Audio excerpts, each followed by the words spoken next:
Hi everyone, I'm Chris Pierson. I'm the CEO and founder of BlackCloak, digital executive protection for your corporate executives. Over here at the RSA conference, joined by my good friend Malcolm Harkins, who's the Chief Security and Trust Officer for HiddenLayer, as well as an advisory board member for BlackCloak.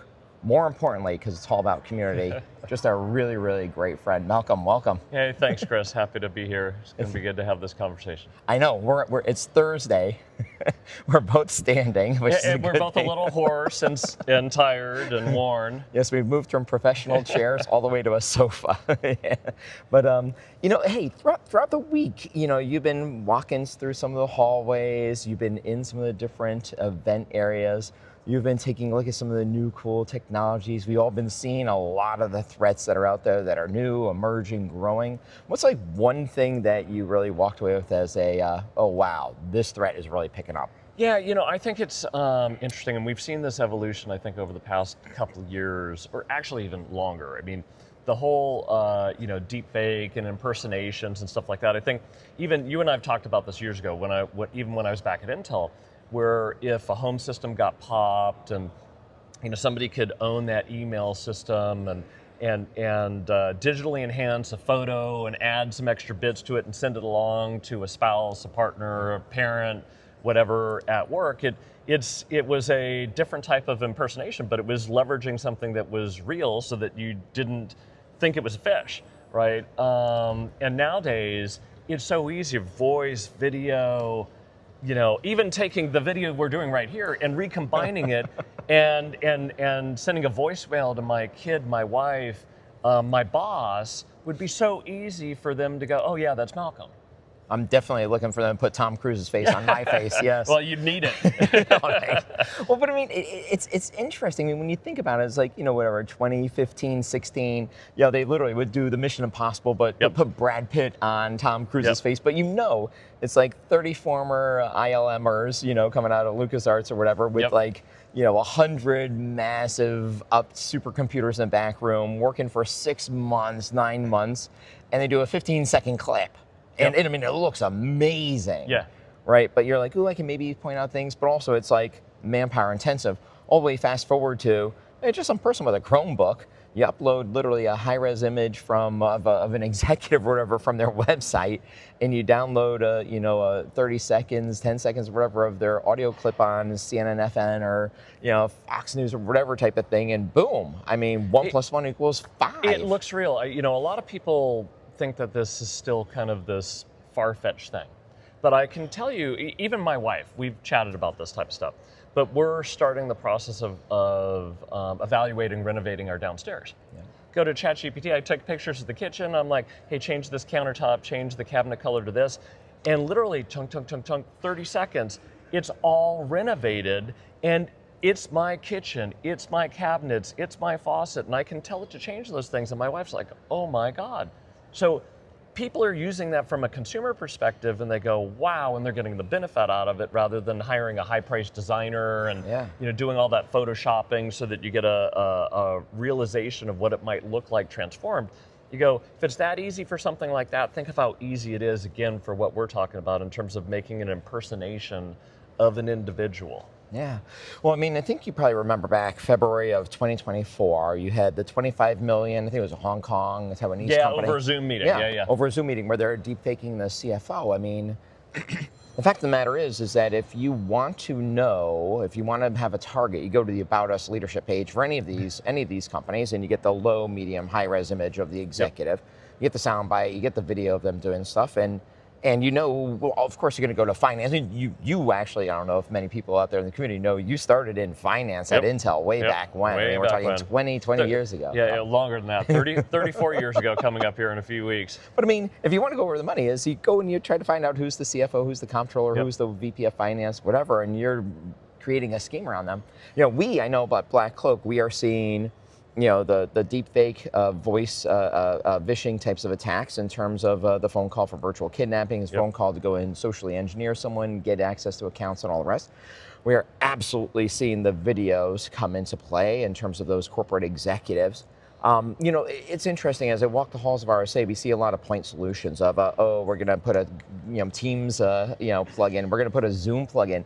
I mean, my bottom line philosophy on this has always been, well, that's great, but I'm a cyber criminal. I'm going to go call you on your cell phone. I'm going to call you on your home phone, your office line. I'm going to go do a WhatsApp, a Signal. I'm going to do a FaceTime. I'm going to go take it around your controls. I mean, I feel like we're building a dam and saying you, cyber criminal, must go through this one mechanism in order to go ahead and try to attack us.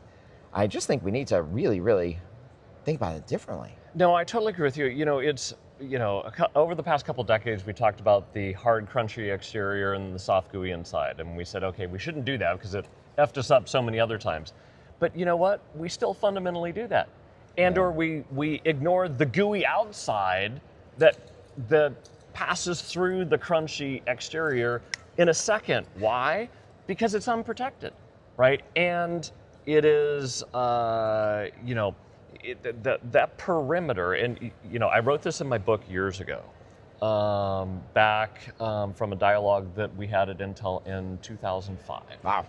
It was, people are the perimeter because they're the ones with the devices. They're the ones with and this was again as laptop is growing, before smartphones, before the explosion of social media. But if you look at it and you go, the edge, and the pivot point of compromise is the individual. Their devices, where they're at, what they're doing. This is just an extension of that. And looking at it, every individual is a perimeter, and every individual needs to have the perimeter defenses surrounding them inside of work and outside of work.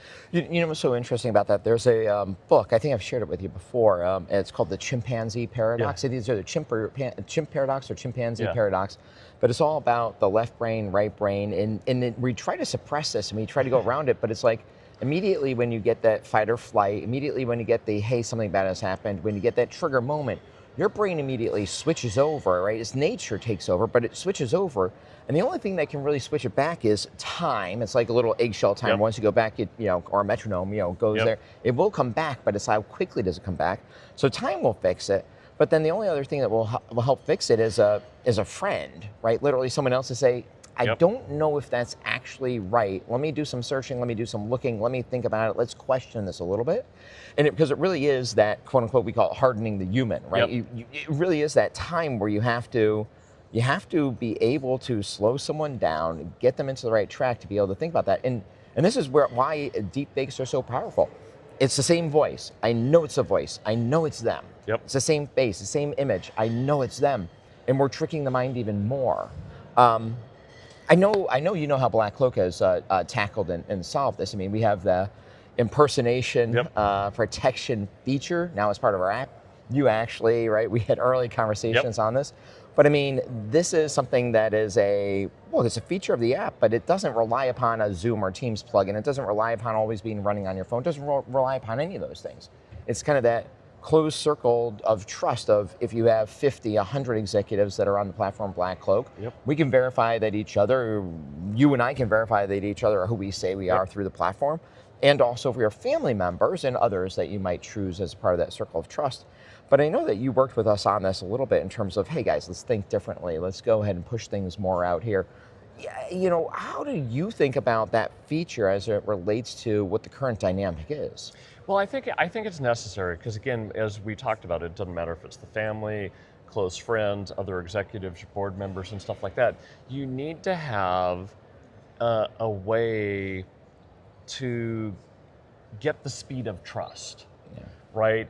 Because the other thing, and we know this from years, security controls typically slow down business processes, impede things. And I don't like to sell on FUD. I don't like people to have to go, hey, you got to check this, check that, check this, check that. Because guess what? It slows down their ability to execute business, have a conversation, do things. And I think that type of, for lack of a better word, signals intelligence that says, hey, within this, you can be assured that this is authentic. Because you can just look at it. It's people of the perimeter. I can see it right there, real time, and then I don't have to worry. It all comes back to trust. Exactly. It still just comes back to trust. Right. I mean, I love that. I mean, you were one of the first actually chief security and trust officers ever. I remember when you changed the title at Silence, you're like, look, it's all about security, yes, but at the end of the day, if we don't have trust, we got nothing. Yep. But I mean, I think that the existential crisis we're facing on deepfakes and AI as things continue to push forward is, how do you trust what you see? How do you trust what you hear, and all the rest? Yeah, and I think that becomes a lot of people just go, I don't know how to deal with it. Well, there are ways to deal with it, right? And so, the question just becomes, how you instrument that stuff, the solutions you get, the extension of how you think about your corporate boundaries outside of the corporation to the key individuals that are in quote unquote positions of trust. Again, former finance person. Decades ago, there were always people in positions of trust that could execute a bank transaction, that understood pre-release financial information, that could shut things off. And even back at Intel, you go Sarbanes-Oxley, the early days, 2004, there was a few thousand people in a 100,000 person company that we identified in positions of trust that could affect financial integrity and financial reporting. Yeah. Right? So if you just go back to basics like that, you start to identify people that in their roles and in their access and in the things they say and do could materially affect the company. And when you do that, you're going to identify a lot of them. Yeah, I love that. I love that everything's coming back to trust. And in order to actually defeat deepfakes, in order to defeat the possibility of deepfakes and the mind being switched and the mind being falling prey to that, it really does come all back to trust. It really does. Yeah. Listen, thank you. As always, it's actually great to get that word trust back into things. But it's great to chat with you here today. Look forward to it. Many more conversations. And appreciate it. You've all been hearing from myself, Chris Pierson, CEO founder of BlackCloak, as well as Malcolm Harkins, board advisory member for BlackCloak, and chief security and trust officer for HiddenLayer. Thank you.